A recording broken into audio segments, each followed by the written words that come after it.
I wanted to do a quick video to share with you how I decorated my mantle for the fall season, and this is what it looks like.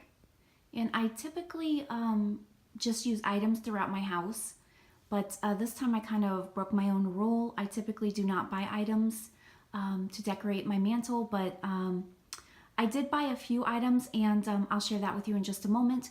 But this is what it looks like. I will start with the focal point, which is the American flag. That flag will always be the focal point. It was made by a combat veteran for my husband and myself. We purchased it off Flags of Valor, so that will always stay right there as the focal point. So if we go here and start from the left, this scarecrow, someone handmade it, and I found it not too long ago when my husband and I were out on one of our treasure hunts. I found it at one of our local antique malls. As I said, I typically do not want to purchase items because I am in the middle of downsizing and decluttering and destashing everything. But this guy I could not leave behind. He was only $5, and it looks like he's made out of those, I'm not sure what the plastic, I guess. I don't know if it's plastic. One of those pumpkins, it looks like someone painted it. It could be wood. It's probably not wood. It's very light. So, and someone just handmade it, and it turned out so cute. But he was $5, so I could not leave him behind. I've actually decluttered so much that I really did not have much for decorations for fall. So I thought he fits, I limited myself to one tote. So he fits in the tote. So I went ahead and purchased him, and for $5, that was just too cute for a handmade scarecrow. So then I went to the dollar store, and I was not there to pick up items for my mantle. I was there to pick up some other things. And they had these really pretty, they're not glass. I don't know what the material is for that. I guess ceramic or something.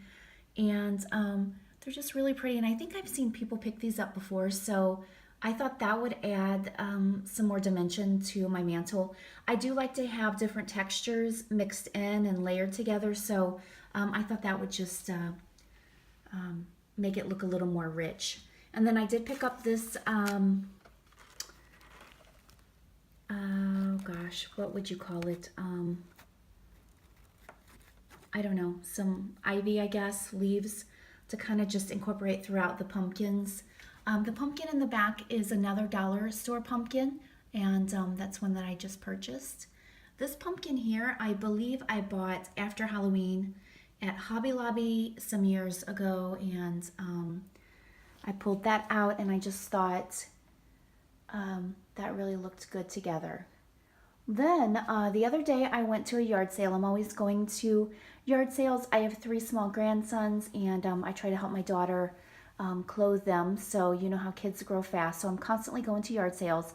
And this was kind of neat. It was a house that my husband and I used to live in, and we actually had a garden wedding in the backyard. So it was kind of neat to go back there, and the couple that lives there now, they kind of gave me a tour, and it just brought back a lot of good memories. But I was there to purchase clothes for my grandsons, but then I saw these 2 little guys. I guess it's Raggedy Ann and Andy, and the Raggedy Ann had $2 on it, and I thought, if she wants $2 for both, I'll take it, even though I really don't need it.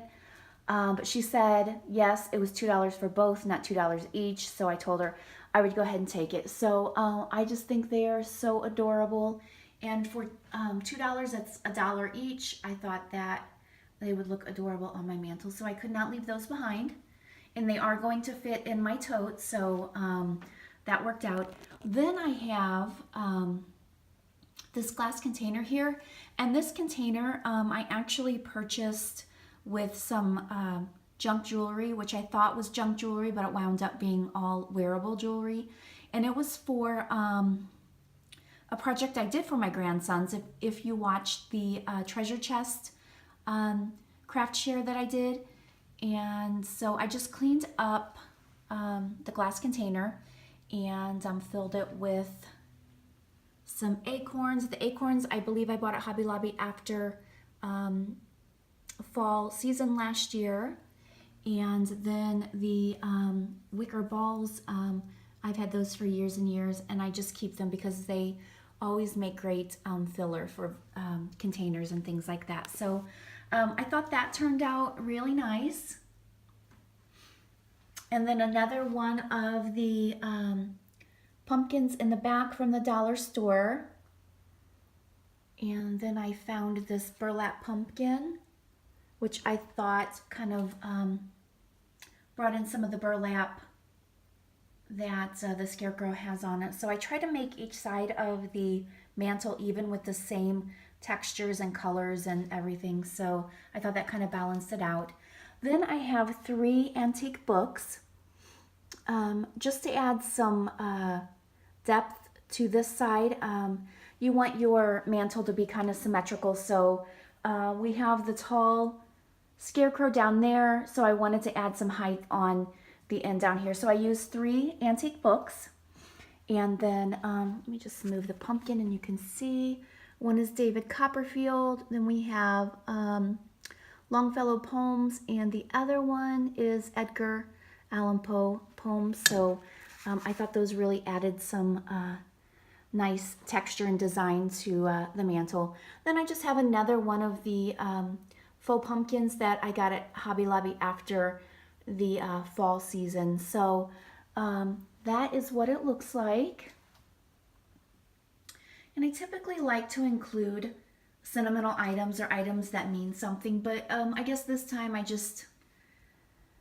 broke 2 of my rules. I purchased items and I did not really include anything with any sentimental significance, but I thought it turned out cute. I'm really happy with it. So if you like my mantle decor, like this video, give me a comment below, and